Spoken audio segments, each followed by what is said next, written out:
How's it going, everybody? Dylan Johnson here. Welcome to a leg workout. Today I'm going to be taking you through one of my quick leg workouts that I did just a little while ago, a couple days ago. With this, we're going to be focusing primarily on our quads, our calves, and our glutes. The glutes are going to be kind of more of a byproduct of focusing on our quads from certain movements. But anyway, moving on, starting off with calves. As you guys know, if you've seen some of my leg videos, I like to start my leg workouts off with calves. Now, the reason for this is because I like to hit my calves when I'm fresh and as strong as possible. This allows me to really focus on them because they're definitely one of my lagging muscle groups. I really want to put as much emphasis on my calves as possible. I think I've been saying quads this whole time. I mean calves. So starting off, we're going to be doing a standing calf raise. Now this is on a standing calf raise machine. Going to be doing about 12 to 15 reps and then just pumping out as many extra reps as you can, as you saw there towards the end. That we're going to do for 4 sets. Then we're going to move straight into our next exercise. This is going to be a squat calf raise. With this, the main goal of this is you want to be pushing your legs at the back of your legs into your calves. That's really going to focus on forcing extra blood into the muscle, hyper contracting and squeezing that muscle at the peak. And you just want to roll from your heels up onto your toes. As you can see, it's just really spiking and peaking that calf at the top of the movement. You don't have to use any weight on this movement. In fact, I would recommend, if you haven't done it before, start off without any weight. Just grab onto a pole or something that's nearby and keep your balance and just focus on that squeeze and rolling forward up onto your big toes. Again, doing that for about 4 sets, 12 to 15 reps. Next, moving into just a standard standing calf raise, or a walking calf raise. So on this, I just grabbed a couple of kettlebells and just started walking back and forth in this little section of the gym.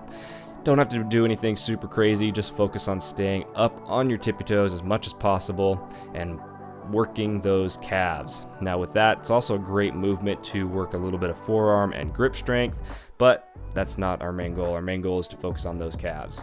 Now, once we finished with that, we're going to move into our compound movement for the day. It is going to be a high bar squat. For me, I am not a high bar squatter. I primarily do low bar squat. However, my hamstrings were pretty sore this day, so I decided to stick to a high bar instead, because a high bar is going to put a lot more emphasis on your quads as opposed to your hamstrings and your glutes. Now, with the range of motion that I'm doing, as you can see here, I'm going basically full range of motion, ass to grass. That is going to actually tie in a lot of glute at that bottom of the movement. Specifically the glute to hamstring tie-in, so that kind of lower section of your glute. So if you guys want to try and get that kind of nice shelf on your butt, or if you girls out there want to try that, focus on your range of motion more than throwing on a ton of weight. That's really going to help focus on that specific section of your glutes. Now, on this particular movement, like I mentioned, the reason we're doing this is because we want to focus on our quads.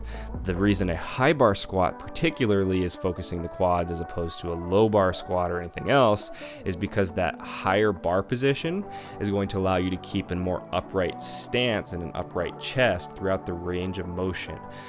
That means that the emphasis, or the weight emphasis, is going to be focused more on your quads, allowing you to focus that muscle group and target that muscle group specifically. Now, another thing you might notice here is I do have Olympic lifting shoes on.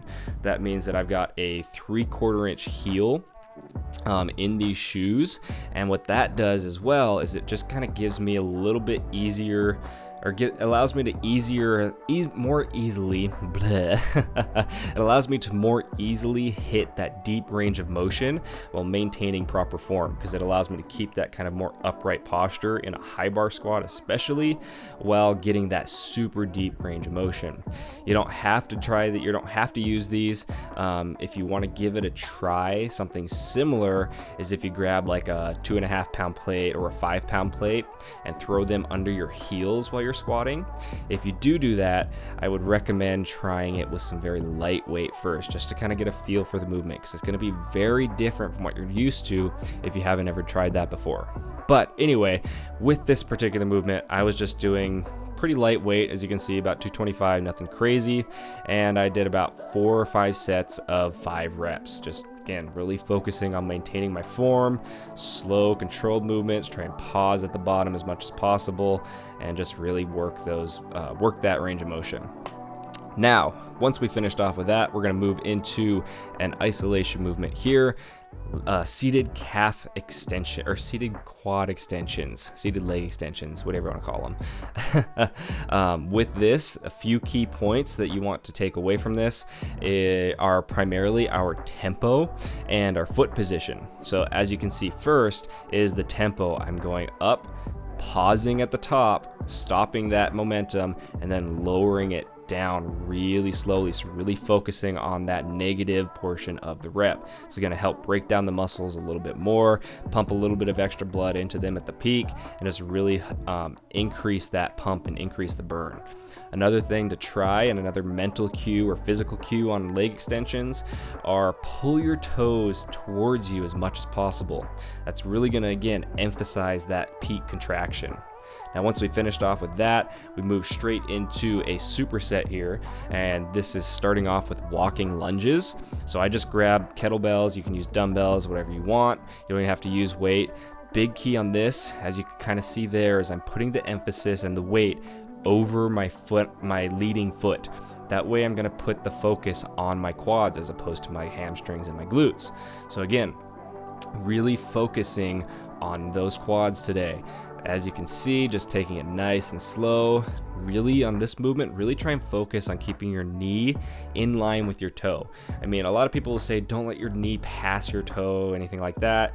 Honestly, that doesn't really make a difference as long as you're keeping your knee and your your hip in line with your toe, and just maintain a nice steady balance throughout the entire range of motion. You're going to be fine. But you can see here, just really leaning forward, keeping that weight and emphasis over my knees so that I can really focus on my quads.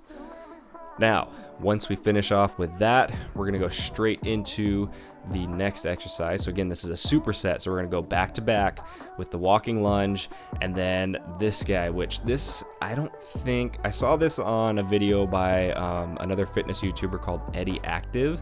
I don't remember if he had a specific name for them, but I kind of want to call them like a variation on a sissy squat. It's kind of like a elevated heel sissy squat. But the whole point of this is you want to find a box or stack up a couple of plates, anything you can to get your heels elevated as much as possible, and then you're basically just going to try and squat down as far as you can, maintaining that elevated heel. And what this is going to do is it's going to put a lot of emphasis on that kind of outer sweep of the quad. And especially as long as you're going straight up, which is what I want you to do when you're coming up, is try and come up as straight as possible. Don't lean forward, come straight up, if not even a little bit back, as long as you maintain your balance. That's going to put so much emphasis on that kind of quad to hip tie-in. So right at the top of the quad. This is a good angle you can see here. Just keep your feet elevated as much as possible. Stay on your toes, maintain your balance, and you don't have to go down as far as I am here. I just kind of wanted to stretch out my quads because they are burning at this point. But try and go as straight up as possible. Don't lean forward and don't go out forward as you stand up. That's again going to put that emphasis on those quads. This is a very good movement. First time I've done this, and I'm definitely going to be throwing it into pretty much all my leg workouts moving forward, because again, it's super great. You don't have to use any weight at all, and just really focus on that movement, and it really burns. I mean, trust me, if you guys haven't tried it before, give it a try. Now, once we finished off with that, we're going to move into our last exercise. This is going to be just a standard leg press. Again, not going super crazy. Really just focus on those quads. Don't go super crazy because again, this is our last exercise. Just slow things down, focus a little bit more on a higher rep range, and just kind of burn out the legs. This is not focusing on any muscle group in particular. We're just trying to burn the legs out at this point. So yeah, hope you guys have enjoyed. Don't forget to smash that like button, subscribe for more videos like this all the time, and I will see you guys in the next video. Bye. Alright guys, back from the gym. Just finished a really good leg workout. Hope you guys enjoyed that. If you have any questions, leave them down below in the comments and let me know. Smash that like button if you give that workout a try and let me know what you think. But we're gonna have our post-workout. So I had a scoop of protein pre-workout. I had a second scoop post-workout while I did my cardio. Did about 20 minutes on the stair mill today. Burned about 200 calories. Legs were super dead, so I couldn't go super fast or anything like that. But we made it work. Gotta get it in. I'll probably go do some more cardio tonight, depending on what I'm up to. But yeah, now we're gonna have our post-workout shake. So we've got our smoothie all ready to get blended up in there. So in here we've got some strawberries, some honey, bee poop, as I jokingly called it earlier.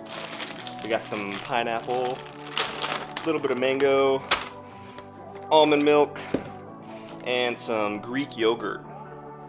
Is it made by Greek gods or is it made for Greek gods? You guys decide. But while I've been making this up, I've just been snacking on some watermelon. Super good. We're gonna have to get another one of those this week. But let's get this thing gonna blend it up. Blah, blah, blah, blah, blah. And then I'm off to work. All right, let's pour this and let's head to work.